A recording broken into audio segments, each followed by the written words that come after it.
Welcome to our, I don't really know what number annual event this is, but our annual State of the City and State of the County address. My name is Gayatri Grasso, President and CEO of the Bellingham Regional Chamber of Commerce, and welcome.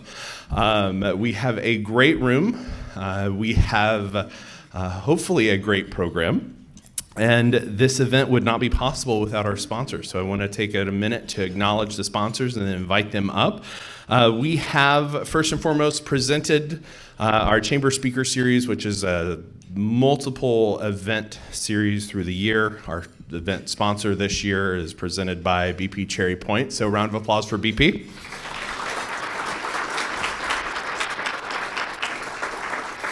We have our event partner, U.S. Bank, and I think you guys have sponsored this event for a number of years, so thank you for your commitment to this specific event. And I don't know necessarily new this year, but we have some new things in the room, in case anyone hasn't figured out that there's a couple of video cameras in the room. Veritas Media Productions is here as an event partner and will be recording this for all of the members to be able to watch at a later date. So today we're proud to present, I guess officially for the final time, Bellingham Mayor Kelli Linville and Whatcom County Executive Jack Louws. How about we give both of them a round of applause for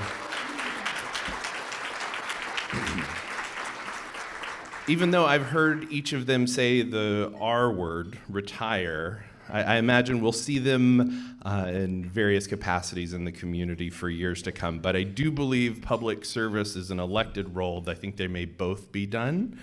And so thank you for years of service. Both of you have served beyond just the capacity that you're currently serving for another, like 7 months? 9 months, 20 days. Yeah, about that. So thank you both. We will get to each of your presentations a little bit, but we want to invite up our sponsors. So first and foremost, our presenting sponsor, BP Cherry Point, Pam Brady.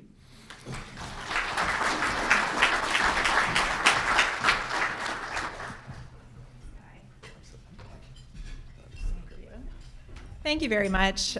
Thanks for having us, Guy, and it's an honor to be the sponsor of the Speaker Series. And I think it's just a great way for BP to support the dialogue that goes on in our community really all the time. But events like this that are hosted by the Chamber that really bring folks together, business community, small business, large business, elected officials, it's just such a valuable thing to be a part of. So thank you very much. Just wanted to say just a few brief words about BP and our business. We're going on 48 years old now at Cherry Point, refining crude oil into products that we use every day, gasoline, diesel, and jet fuel, providing fuel for the Northwest and the West Coast.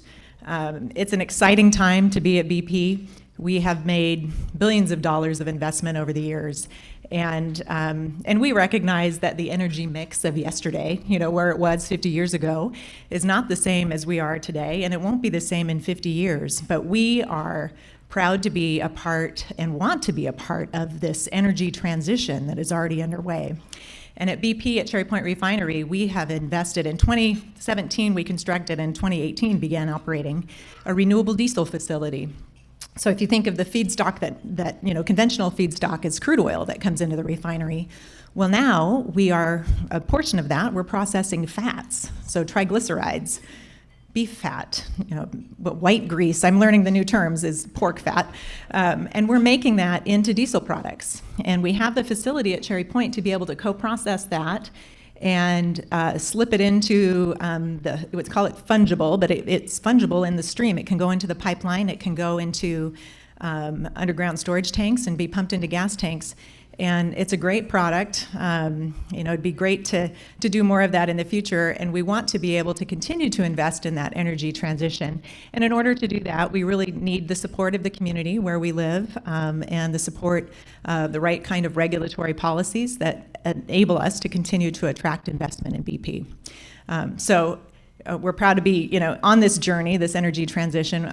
Excited to see what the future holds for us, and just really pleased to be a part of this dialogue here today. So, and I, recognize how, significant this event is today. This is many, many years of public service for Mayor Linville and Executive Louws that you've given our community, and we're so appreciative. Every single time we've asked to talk with you, the door has been open, and as a community, we just so appreciate your leadership. So we will miss you both. But on behalf of my folks at BP, thank you very much, and behalf of the room. So anyway, without further ado, Guy, take it away.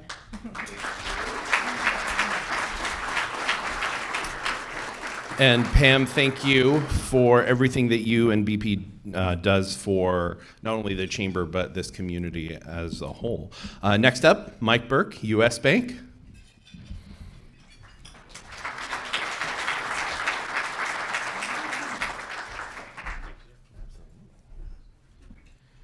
All right, so I'm trying to think of that phone call where Jack goes, "Hey, Kelly, thinking of hanging it up this year.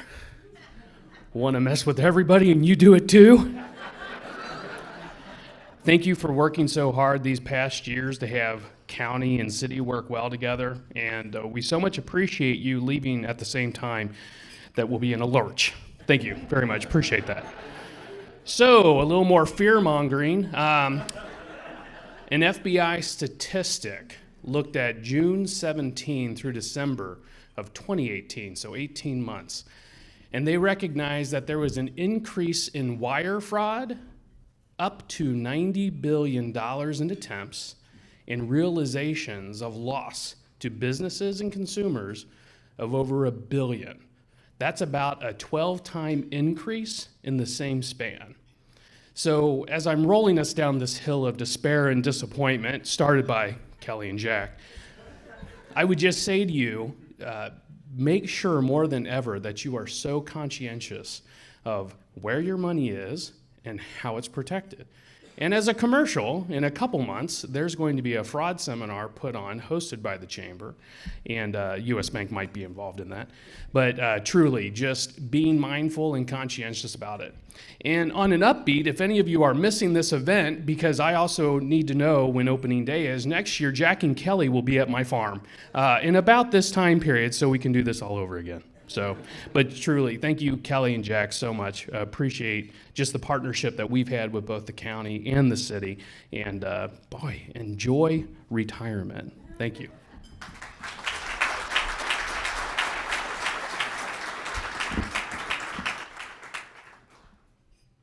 Josh, Veritas Media Productions.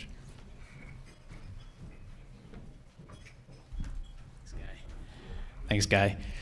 Well, thank you for all coming this morning and being here. I'm Josh with Veritas Media, and we do video production for businesses. We do a lot of training videos and all kinds of corporate videos. We also are starting to get into events. So we've done a lot of videos for galas and auctions, and one of the things that we've noticed is that there is a need for exceptional events in our community, and we're trying to meet those needs. So we're excited to announce that we are able to provide AV services for events now. And if you have an event coming up this year, talk to me afterwards and we can get you on the calendar. Thanks.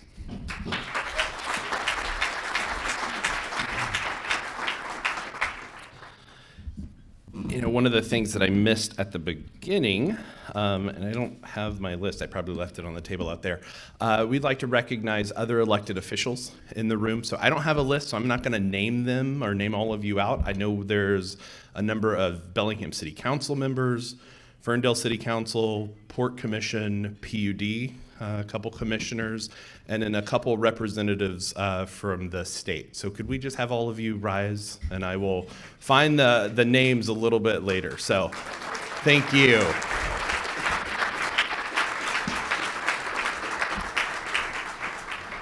So all of you have little cards on your table. They're for Q&A portion.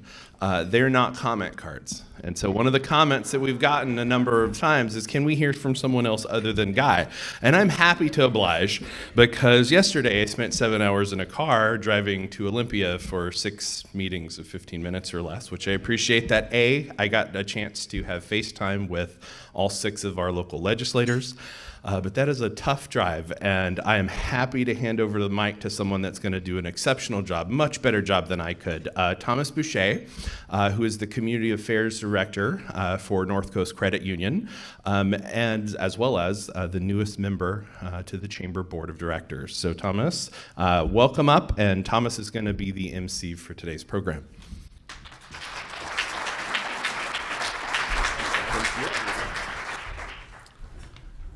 So usually when you're on a board, you have to miss a meeting before you get appointed to something. In this case, I hadn't even been to a meeting yet, and so I get elected for that is effective recruitment. What a great privilege to be able to come up and introduce our 2 speakers today. We were kidding around a little earlier there. It's part of the farewell tour, but getting a chance to come out. Very seldom do you get elected officials that are so willing to come out and speak to the community on a regular basis, and they've been doing it for a number of years and do such a great job. So just again, thank you so much for all that you've done. First up is going to be Mayor Kelli Linville. Kelli is a 4th-generation Whatcom County resident, small business owner, educator, and former state legislator with more than 4 decades of community service, and became mayor of Bellingham on January 1st, 2012. She was elected to a 2nd term on November 5th, 2015. Mayor Linville is the city of Bellingham's first woman mayor. She brings her, absolutely. She brings to her position great passion for community service and excellence in government and decades of experience as a public servant. She was elected in 1992 to represent the 42nd District in Washington State House of Representatives, serving from 93 to 94. She lost her bid for re-election, only to be appointed to fill the vacancy in 1995, and then she won 7 successive re-election bids for the 42nd seat, serving through December 2010 for a total legislative service of 17 years. So I'd like to welcome to the stage Mayor Kelli Linville.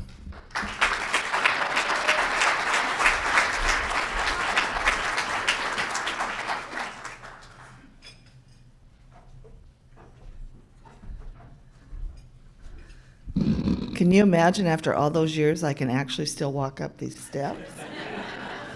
I told Thomas he's making me feel really, really, really old.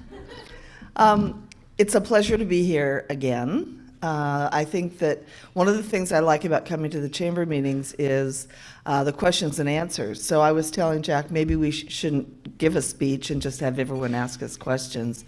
He said no, because he's got prepared remarks and I don't. So I'm going to speak from my heart, as I often do, because being mayor of the city of Bellingham is the very best job I've ever had. And I loved working for the school district. I loved being a legislator. But being the mayor of the city where I was born and raised has to be the biggest honor in my life. And for all of you who happened to vote for me, it was a pretty close election. The first time, so thank you very much. For the rest of you who have been willing to work with me, I really appreciate that too, and that's one thing that I love about Bellingham is we all care about our community and we all want it to be the best it can be, and I have no doubt that whoever succeeds myself and Jack is going to do the same passionate job as I believe that he and I have done. So. And it's been a pleasure to work with Jack, almost all the time. I said I'd let him talk about the times we didn't get along. I'm just going to talk about the times we did. One of the commitments I had when I became mayor was that we would not argue with the county anymore. We would not sue the county. We would not sue the sewer and water district. We would not sue the port. And I think that I've been able to uphold that promise because I even checked with my attorneys yesterday before I was coming here, and they said, nope, you haven't sued anybody.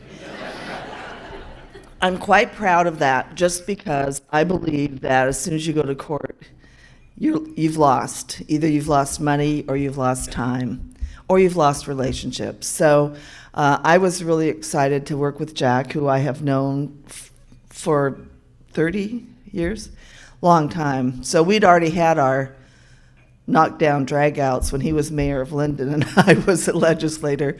But there were a lot of things that we did the first term that we both served that make me very happy. And the first one was we got consolidated 911. And the city gave up the control, the big A, as I called us, to the county, and it's worked out so well because we involved citizens who were the basis of formulating the plan that we put together. And we were actually reminiscing last night, and it was a really good decision. It was a very difficult decision, but I believe while most of you wouldn't notice when you call 911, someone still comes to your door. I think we notice that it's more efficient and that everybody has the same training level. And there's just all kinds of good things that came from that. I was with Jack at the Lake Whatcom management meeting last night where we listened to the progress we've made on Lake Whatcom. Very long-term, 100-year process, so we don't expect anything to happen fast. But for the first time, the city and the county are both working off the same plan. We are doing the same things. The county is now stepping up to look at a stormwater utility. We'll be providing the same resources. And we are seeing some improvement in the lake, even though we're seeing some degradation too. And it's, like I said, it's a long-term proposal, but the sewer and water district, the county and the city are all working together, and our staffs are working together really, really well. So that's another good thing that happened when we started. And then for me, I see one port commissioner here. He wasn't here when we did the waterfront plan. I mean, you weren't a port commissioner, you were here. Michael Shepard. But I started working on the waterfront in 1995. It was a long time ago. I really did think I would die and nothing would happen. I'm so happy that's not the case. Because we started trying to keep jobs, good paying family wage jobs in Bellingham, not possible. I came with Governor Gregoire. We did job retraining programs to make sure that the transition for people, many of whom graduated from high school with me and went right into GP, wouldn't just be dropped off a cliff, that would have some support as they went out into the workforce again, many of them at 50, 55 years old. Then we looked at the contamination that had been left and worked very hard on getting the money from the state to clean up the site. And then finally, we passed a bill that allowed the state to do tax increment financing, and we are still collecting $1 million from the state every year, matching what we invest up to $25 million. So the state is making significant investments in our waterfront too, which I really appreciate. I credit Rob Fix, who's the executive director, and our staffs for being able to get together and decide that we were done arguing about the waterfront and we were ready to show that we could work together and that now people have access to the waterfront for the first time in 100 years. So it looks kind of bare, I know, and I hear people say, can't you make it go faster? But for me, who looked at it when it was a full-blown abandoned what we call it, industrial site, and now see a parking lot, a building almost done, roads that I drove on the road just to see how it worked the other day. It works really well. You can turn around in the parking lot. So that's one of the things that I'm also very happy about. And I know people have complaints, well, I wish it was more of this, and I wish it did this. But the truth is, nothing is ever perfect. And in this case, the function of the site is going to be one of the biggest amenities for our community that we could have done for the majority of the people. The other issue, I see Hans is sitting here. The other issue that has gotten worse, I hate to talk about lots of things have gotten better, I believe, since Jack and I have been in office. But the one thing that has not improved is the state of homelessness in our community. And Bellingham and Whatcom County are not unique. This is a nationwide problem, especially on the coasts. And I am very happy and pleased that there is an effort to work with our partners who are providing housing and shelter, and with the county and the city who are really investing millions of dollars every year to try to put together a plan that coordinates together what we need to do. And it's very difficult. People are very frustrated. We did our survey again this year, our community survey. Homelessness and affordable housing were our number 1 and 2, same as they were 2 years ago. The 2 years ago, jobs and the economy were number 3 for the third highest concern. This year, it was public safety. And it's very sad because our statistics are very good on the public safety side, but it is because of the homelessness and the camps, and when you ask people why don't they feel so safe, that's what people were saying. Just for the record, because I like to try to give as many facts as I can, 70% of the people that come into Whatcom County, that are in Whatcom County unhoused, are from Whatcom County. 30% are from somewhere else. When people come from somewhere else to Whatcom County to get services, they go on the bottom of the list. And we have people that have been on lists for years. So I think it's a bit of a fallacy to think that people are coming here and getting services. They're certainly coming here, and we certainly have services, but we don't have enough services to provide for the people that have been here for a long time. The other thing is, we house probably 500 people a year. How many of you would have believed that? I don't see any hands going up. Okay, she believes it. We see the face of the most difficult to place homeless individuals. We see them.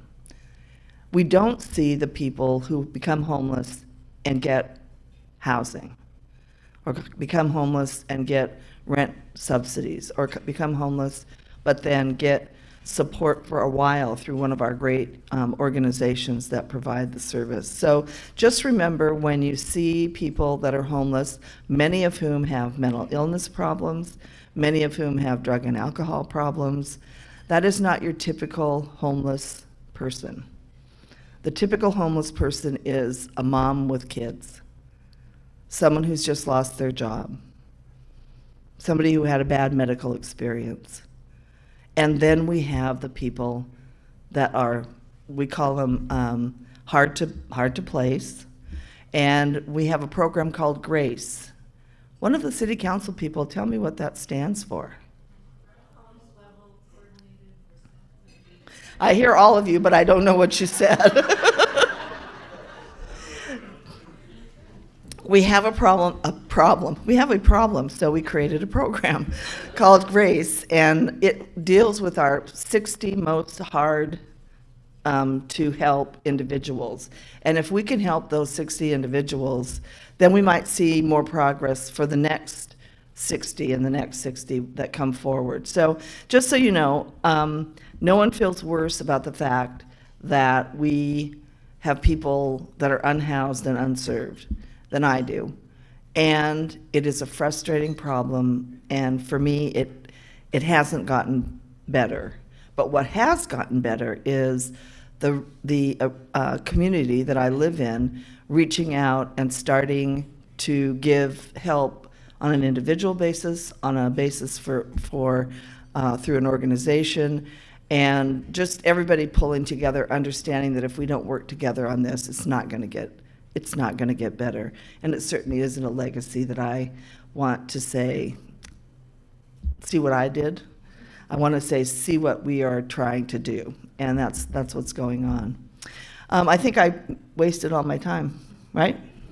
Guy, Thomas, am I done? Yes. Well, you can tell I love talking about our city. It's the greatest place in the world, and I understand why people want to come here. I just hope we can have housing for them sometime when they do. Thank you.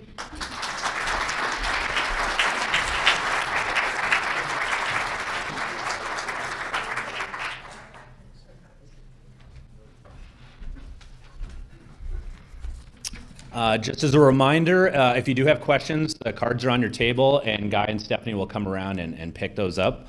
You know, something Kelly said that kind of reminded me, you know, what's really special about both Kelli and Jack, they don't just represent the people that elected them, they represent their community. They've been part of the community for so many years, and I think that's what helps make their relationship so strong, is they really, truly care about the communities they live in and really try to represent the full community. So I think that's, you know, just a wonderful thing to have in this area. I'm going to introduce Executive Louws. Jack was elected in November 2011 to a 4-year term as Whatcom County Executive and reelected in 2015.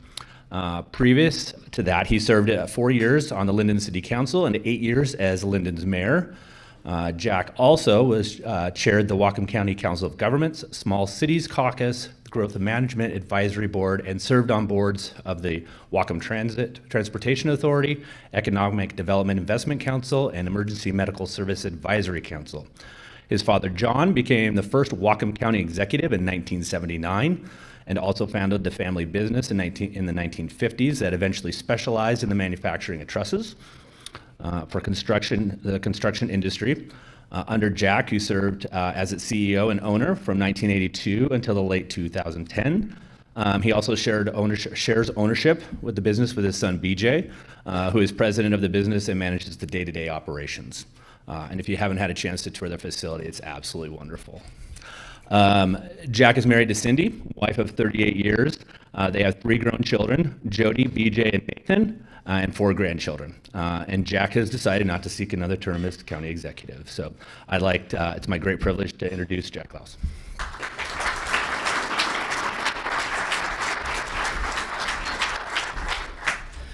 Well, good morning, everyone. It is good to be here on the farewell tour. I was kind of expecting, you know, the state of the county is kind of like the state of the union, and I thought that there'd be a balcony up there, and the first lady would be there, and the first man would be there, and we could have our friends and people who we're going to tell stories about surrounding, and I could point people out.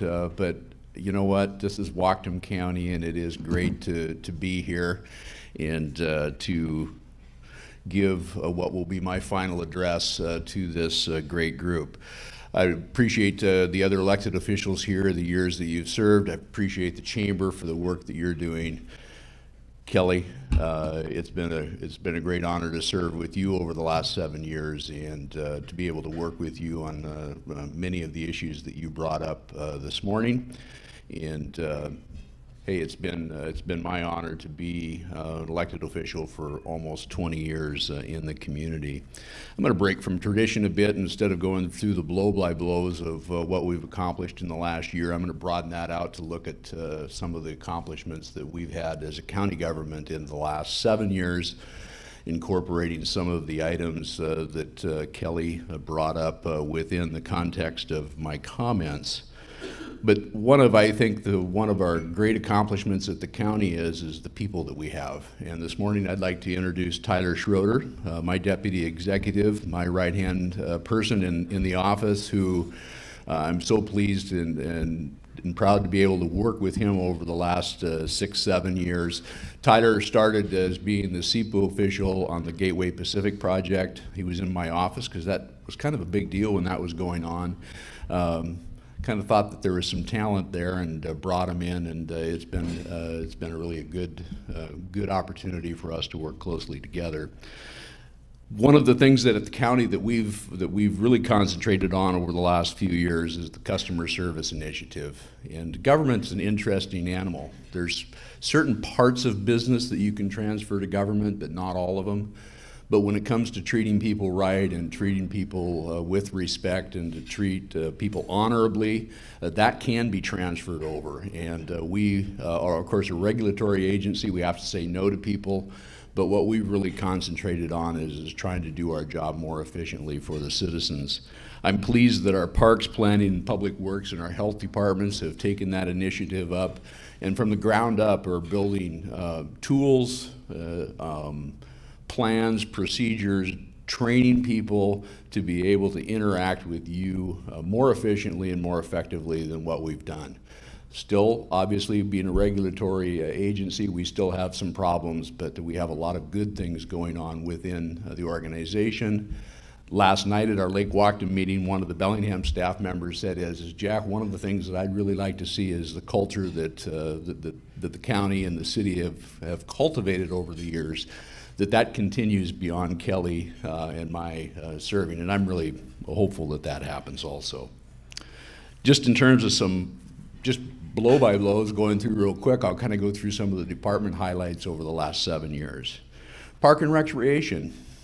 Don't think about it a whole lot, but in the last 7 years, the South Fork Park was dedicated, the reconveyance was finalized, we focused on restrooms, roads, and playgrounds at Silver Lake, Samiamu, Lily Point, Samish Park, Hovander.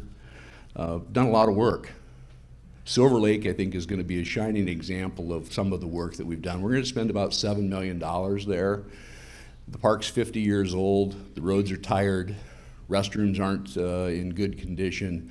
We're taking the park from one end to the other and rebuilding it for the next 50 years, and I'm really proud of our Parks Department in doing that. Our Health Department also has a lot of good things going on. Right now, we're very close to going out to bid on a new 32-bed crisis triage facility out at Iron Gate, something that's going to be a great partnership between Bellingham and the county and the community. The state has stepped up with millions of dollars worth of capital financing for that, but our health department will be managing the contracts to be able to help those in need in our community to use that.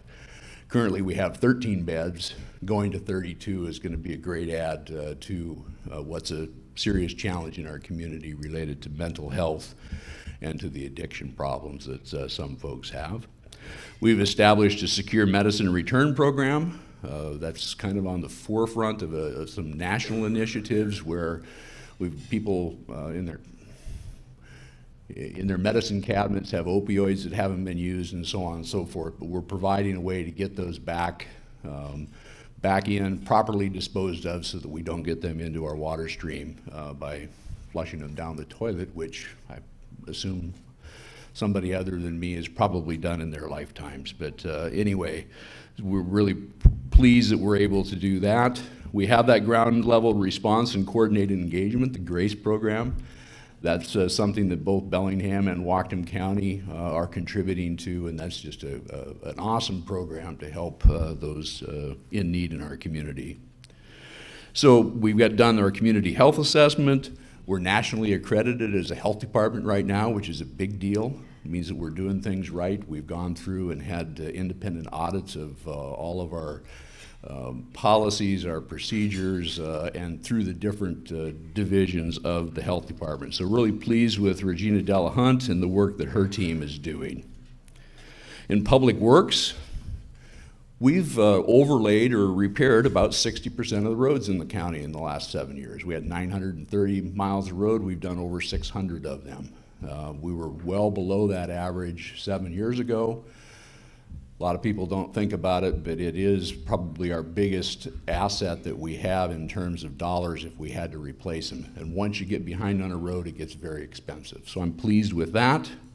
We built 8 new bridges. We've done 7 major renovations of bridges. We've done 4 major reconstructs of the Whatcom Chief and our ferry terminals out at Garrett to Cherry Point. We have an $11 million project out at Birch Bay that's going to be going to construction this year. We've done our NPDES. Anybody know what that acronym stands for? Right over here. Thank you for informing me of what that all meant. That was National Pollution and Elimination Discharge Permit, something like that. I got it twisted around just a little bit. But it's federal regulations regarding stormwater. We put a whole new division in out at Public Works, hired people, bought trucks, working with the city of Bellingham cooperatively out in the Lake Whatcom watershed, taking care of our stormwater utilities, drain boxes, so on and so forth. So another big deal of cooperation that most people don't even know is there, but we really have improved the quality of the lake, taking care of the environmental things that we need to do, and working together to make that happen. Planning and Development Services, for the first time in 11 years, is compliant with GMA. Growth Management Act, right? Many tens of thousands, if not hundreds of thousands of dollars, many hours of time, a lot of work with the different constituencies within the community. But I can say that I'm pleased that we have that behind us, and we're probably just ready for the next round of challenges. No, hopefully not. But we've done some well. One of the things I am disappointed in is that when I came on board is I wanted to go through our 4-foot stack of code books, consolidate them, work them all out, take care of the inconsistencies within it, put a group of people together, and it didn't work out so well. But not to get into the details of it, but it has been a real challenge. But I am pleased that our Planning and Development Services people have, on a yearly basis, done some code scrubbing and have improved the codes so that it makes our people more efficient. Emergency Medical Services, Kelli talked about. I'm really pleased with that. The county is the administrator of that, but City of Bellingham, Ferndale, the unions, the management, the organization, it's all really working well. And that's all I can say is and that's not credit to me or to Kelli, it's a credit to all of us that are working within the system to make that happen. But that has been just really a big deal for us to get through. The money is there. We've got a steady package of money, and the 29.5 cents that the voters approved on their property tax to make that happen is very much appreciated. One of the things that I'm really pleased with, that again is somewhat boring, but the county was like 40 years behind on computer technology 5 years ago. And they've owned, computers have only been around for 30, so what more can I say? But we've been spending $2, $3, $4 million a year on upgrading the programs and procedures and infrastructure related to IT within the county government. We've got our 1,250 computers on a rotation basis for replacement. We've got our computer backbones, our switching, and all of the things related to cybersecurity going very well. We're trying to get these big silos of information where we have a name and a social security number in the middle, and the sheriff and the prosecuting attorney and the public defender and the superior court and the district court all can track right into that while still trying to separate the information that they need to keep private and protected from each other. And it's going very well. We're trying to do that on the criminal justice side of the house and then also on the land use record side of the house. By the end of this year, hopefully you're going to be able to go online, your geographic information systems, you'll be able to bring your piece of property up, eventually be able to take that piece of property, find out what permits are attached to it, what utilities are going into it, what it's being taxed. All of the information regarding that 120-some thousand parcels we have in the county is all going to be available. We're way behind on that, and we got to get that taken care of. So I'm excited about that. New election systems have been put in, so on and so forth. So things are going well. I've got 2 more things to talk about, I think. How am I doing on my 15 minutes? 3 more minutes? Okay, I'm going to try to make this all happen. The county is financially stable. We have a good ending fund balances in our general fund, which is probably the thing you look at the most. When it took over in 2012, our ending fund was at about $9 million. It's at about $17 million right now. Pleased with that. County has grown, so we need to have more reserves to be able to cover our expenses, but we're doing very well. We have quite a bit of bank capacity, meaning that we haven't increased our property taxes up to the limits of the law. We have about $2.8 million of general fund taxes and about $2.2 million worth of road taxes that the council could implement with a majority vote if they wanted to and impose that on the taxpayers. I've been real hesitant to use that because the one big disappointment that I have is that we haven't taken care of the jail yet. And I tell you what, folks, the next administration is going to have some big challenges ahead of them to be able to make that happen. I don't apologize for trying, but I am disappointed that I wasn't able to bring us over the edge and to be able to get that piece of infrastructure taken care of. Currently, we're going to be signing in the next month a contract to replace the doors in the jail. There's 161 of them. They're all in very bad disrepair. How much does a door cost, folks? How about $31,500 a door by the time we load the project up? That's about 3.5 times more than it would cost to do that in a new structure, because you've got the door, you've got noise abatement, you've got dust abatement, you've got to take care of the fire issues, you've got to keep prisoners, the inmates safe from one another, you've got to protect your staff, you organizationally have to go in, you've got to close cell blocks down on it. The contract is for $26,000 a door, and by the time we put contingency on it and so on and so forth.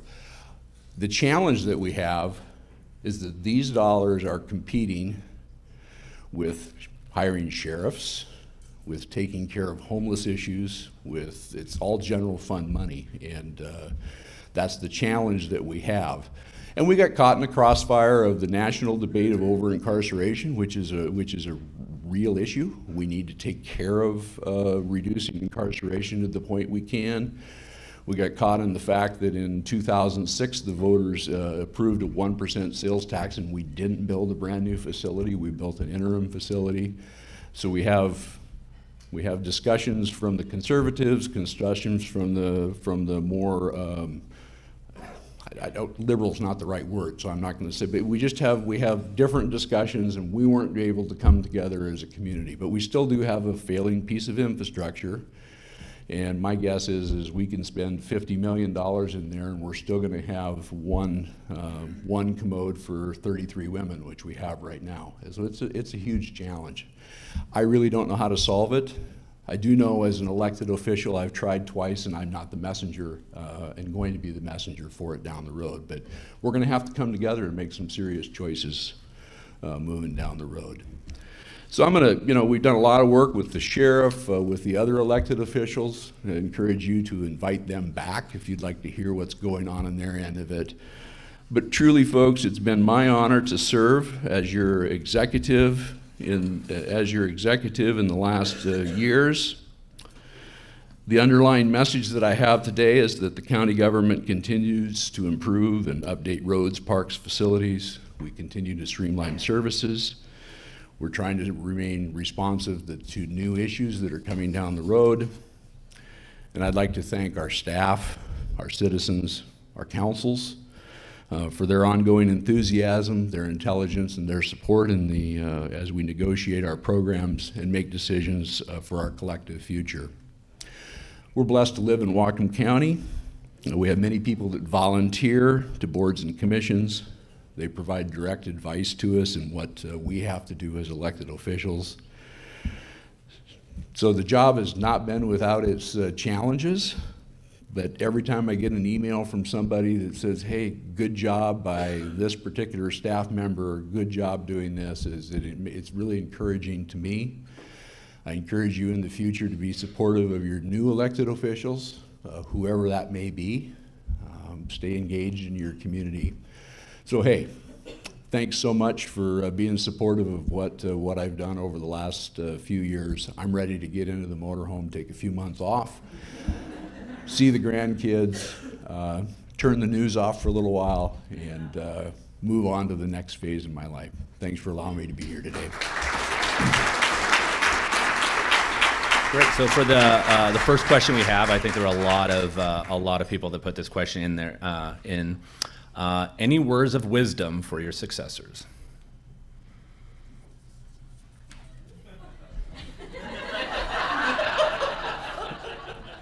Good luck. I would say that, and I'm going to speak for what I see at the city of Bellingham and what I know of at Whatcom County is we have great people working within our organizations.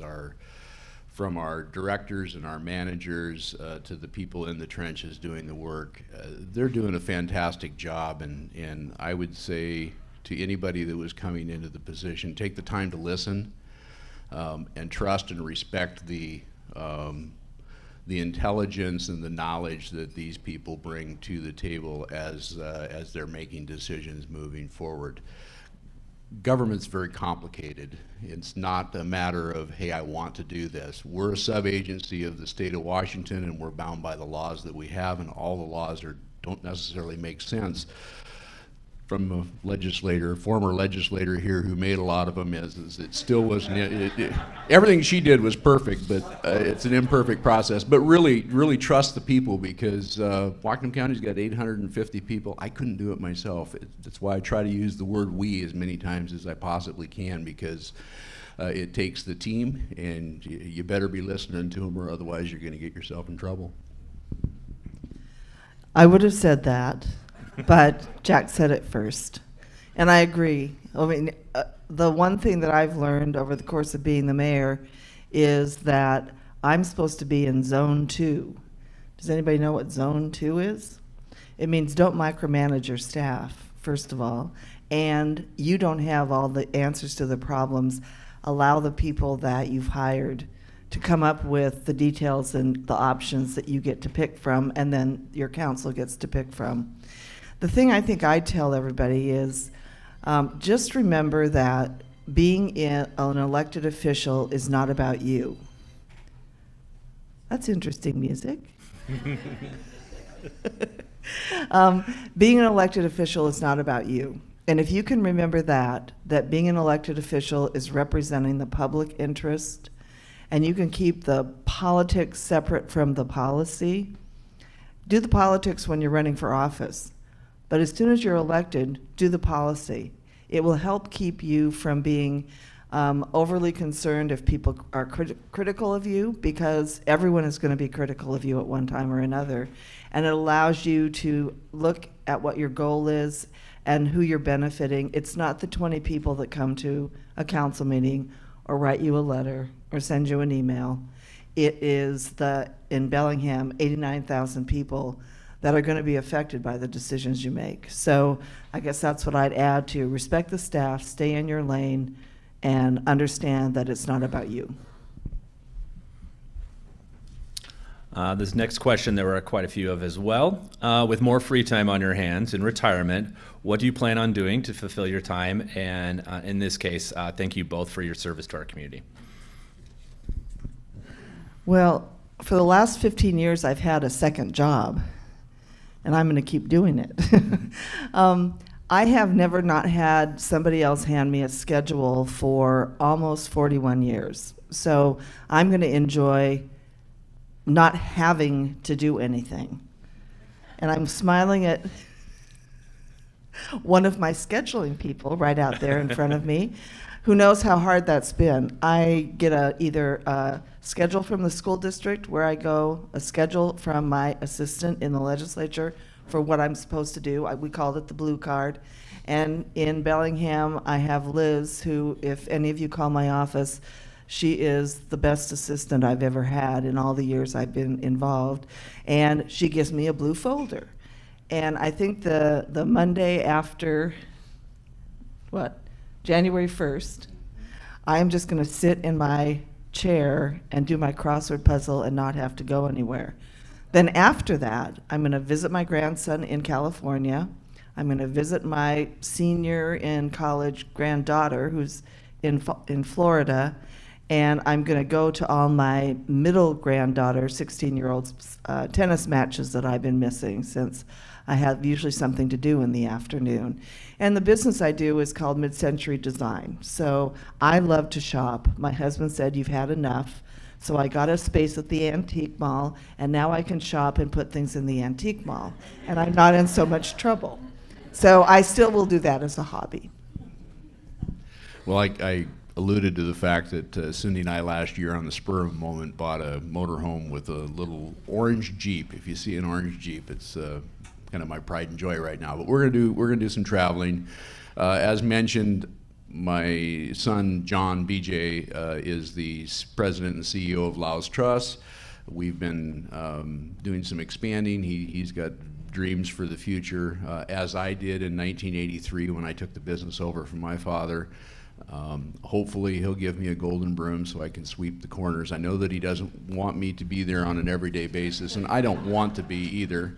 But I'm still at the stage of life where I think that we're equals at this particular time, and there's some things that he's alluded that he would like me to do for the company. So I'm going to spend a few hours at that. I'm going to travel, do some golfing, member out here, so enjoy that. But I've committed to take next year to just reflect on where I've been and to concentrate on what I want to do in the future. I'm not leaving, but you probably I'd say you're 99.9% sure that you'll never see my name on a ballot again. So it's time to move on. Well, never say never. Could you both speak to how a city annexation plans are written, and specifically does or can the county upzone areas targeted for annexation? I would say that as the former mayor of Linden and my understanding of the annexation issues, that the county is not in a position to force any of the cities in Whatcom County to annex if they don't choose to make that happen. So it's a collaborative effort.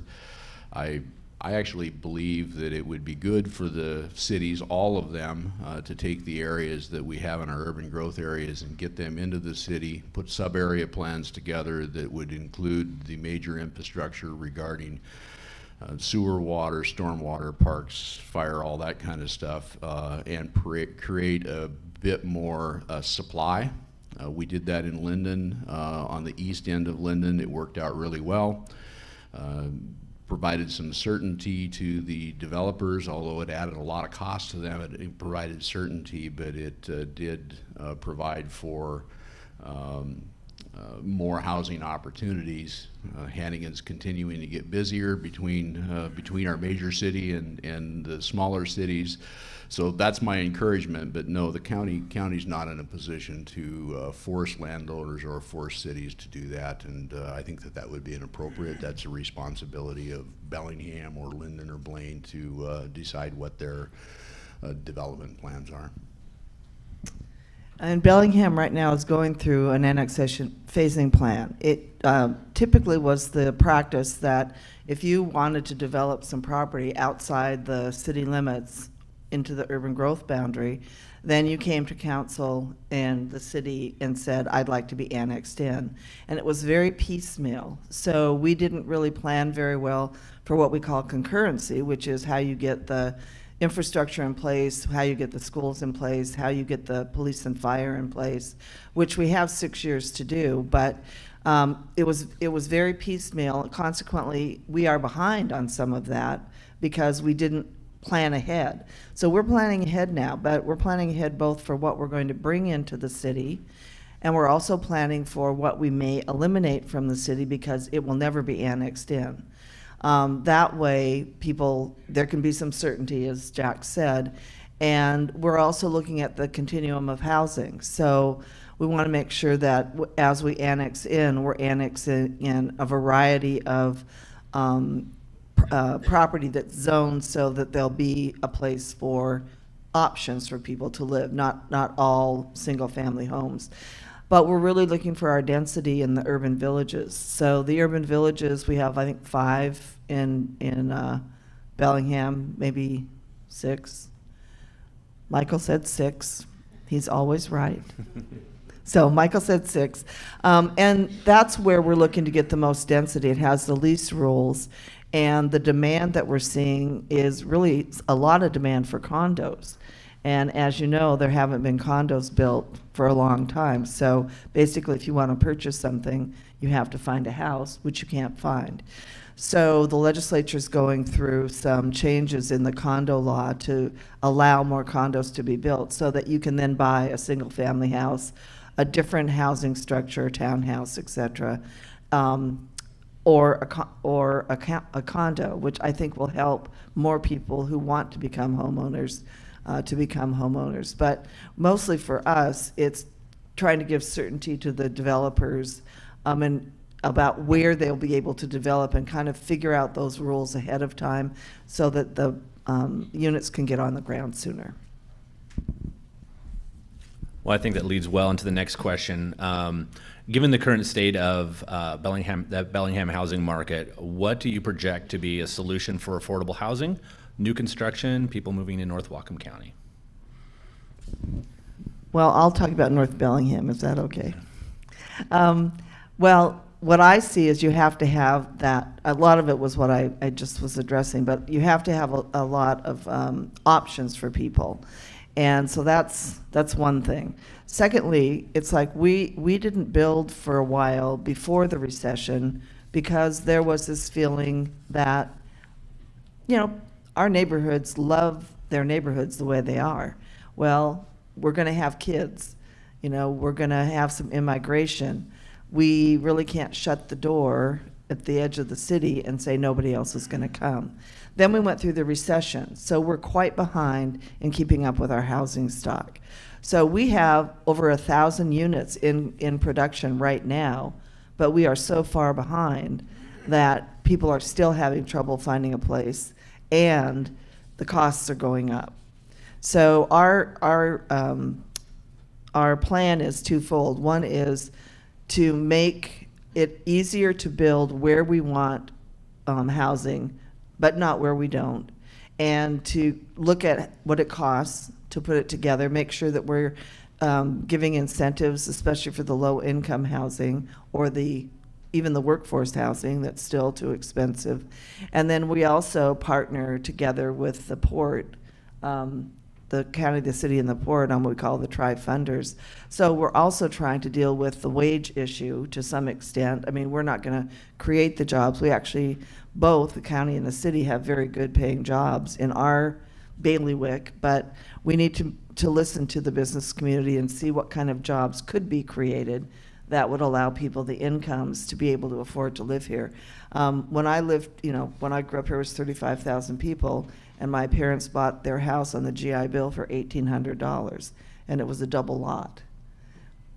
That is, can you imagine? My first house was $24,000. That's because I'm old. But anyway, the cost has gone up so fast, and the wages have not kept up. And we need to. It's a more complex problem than just building.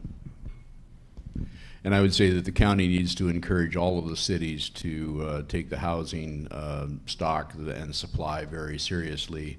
The county, of course, has been growing at a rate greater than 15%. Some of that is because the cities haven't been picking their share of the growth up. But with the growth management laws and the way the county subdivision rules are, is it's a pretty finite number of lots even over the next 50 years that are going to be available, and they're going to eventually be used up. County unincorporated area probably will grow another maybe 30, 40,000 people in the next 50, 60, 70 years. But at that particular time, if we don't divide the land up anymore, it's pretty much, you're going to run out of developable lots. So we need to encourage the cities to be proactive to do that.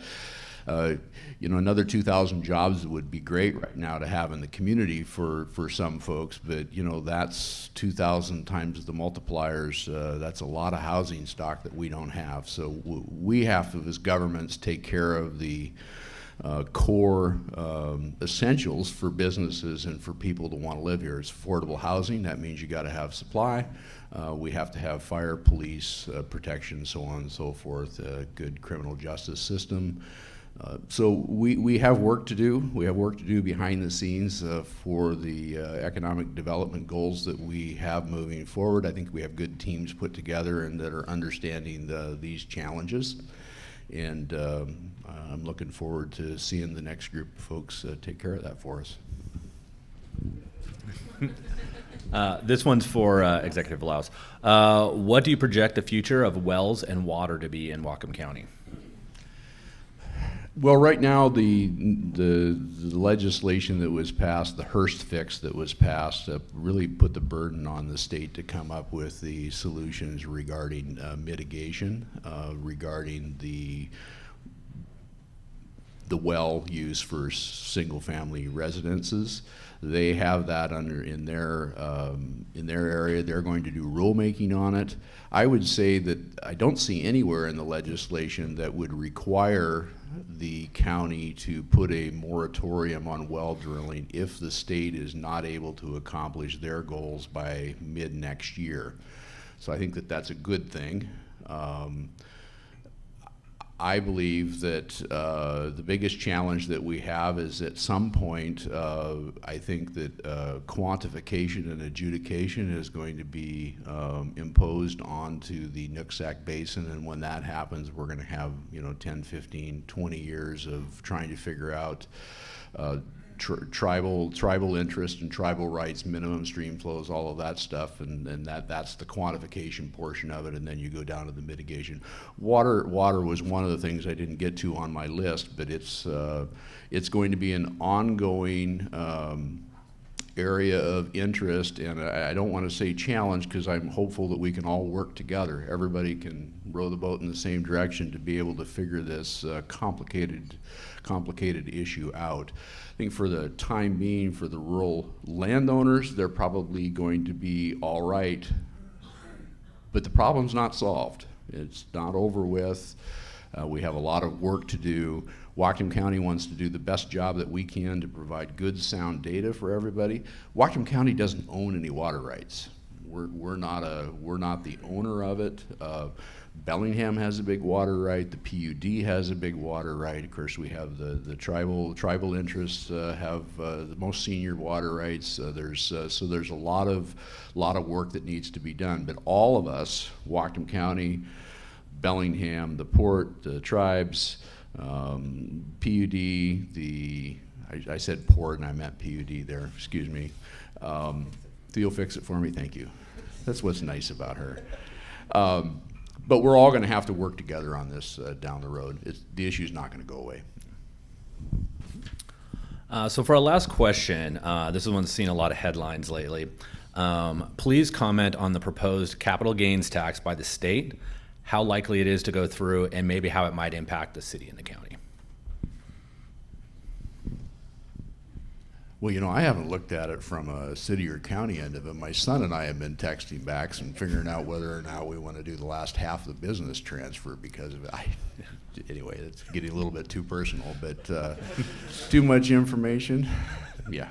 I have to be honest with you. I don't know enough about it. I've read 2 articles on it, and they had 2 totally different takes and 2 different facts based around it. I'm not going to get into it. I'm interested in whether under the state constitution, whether it's going to be considered an excise tax or whether it would be considered an income tax, and whether or not it's legal or not. One thing that I will say though, in that our sales tax system does impact the poorest of the poor more severely than it does those of us that have been blessed with more resources in life, and it's going to be a big lift for the citizens of Washington to change that down the road. But at some point, we're going to have to figure out how to make it a bit fair, because if you're making $30,000 a year, you're taking just about every one of those 30,000 and being penalized 9% in sales tax with it right now.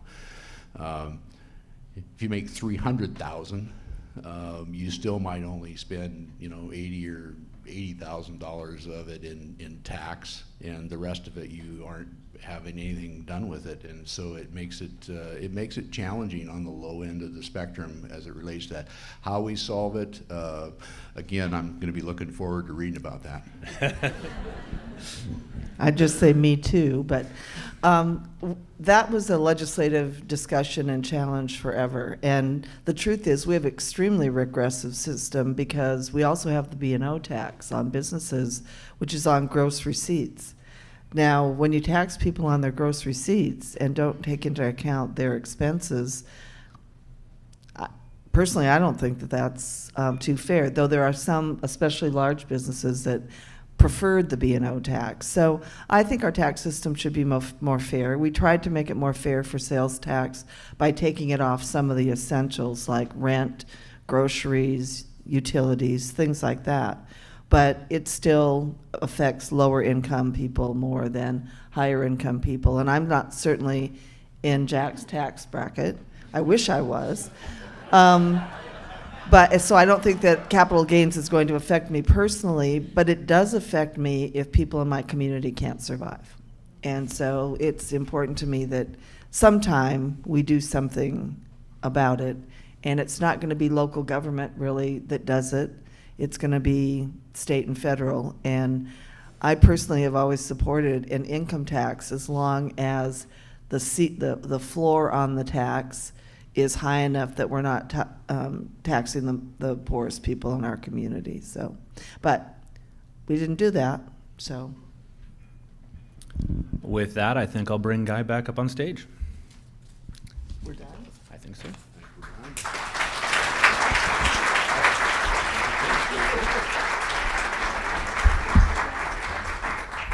Thank you. Thank you.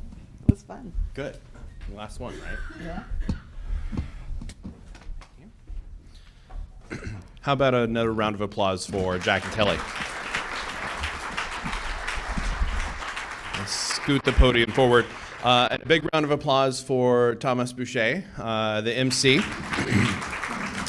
Some of you may be wondering, why did they choose a banker or a credit union, to be the MC? And so for those of you that don't know, Thomas in a former life was the local rep for Congressman Rick Larsen. So very familiar with advocacy efforts and the political system.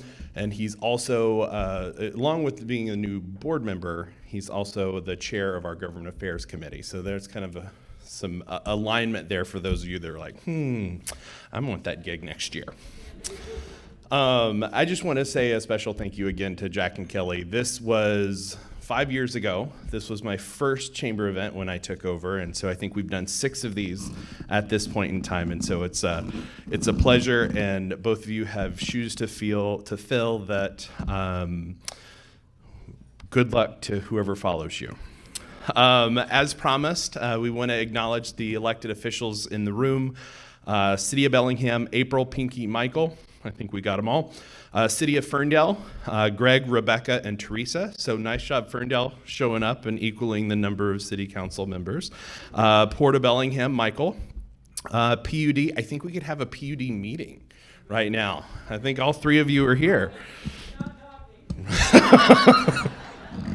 Of course, the chamber would say that, right? And then, gentlemen, I just spoke to, part of announcing our elected officials and our dignitaries is to thank them for their service. And so we have an out-of-town guest, Dave, who's a school board member down in Pierce County. So we want to say thank you for your service as well. We have state officials. Their schedules are such that it's really difficult for them to attend these meetings, so they send their representatives. So we have Kaylee and Joe in the room representing Congresswoman Del Bene and the governor. So thank you for attending. And of course, we would be amiss if I wouldn't say thank you to the board members in the room. So chamber board members, if you could just stand up. I don't know, I don't have the full list, but I think I've seen at least 4 of you in the room. So thank you for your service and for being here. Round of applause for Josh and his team, Veritas Media Production. And we have U.S. Bank. Mike, thank you for your continued support of this event and the Chamber. And of course, our presenting sponsor, BP Cherry Point. Pam, thank you. We also have a couple of groups represented in the room that I want to make a special shout out to. Economic development is an important role in this community. And so we have the full team of four for the Port's Economic Development team here. And I just want to say thank you for your support and collaboration and partnership. And as well, we have a couple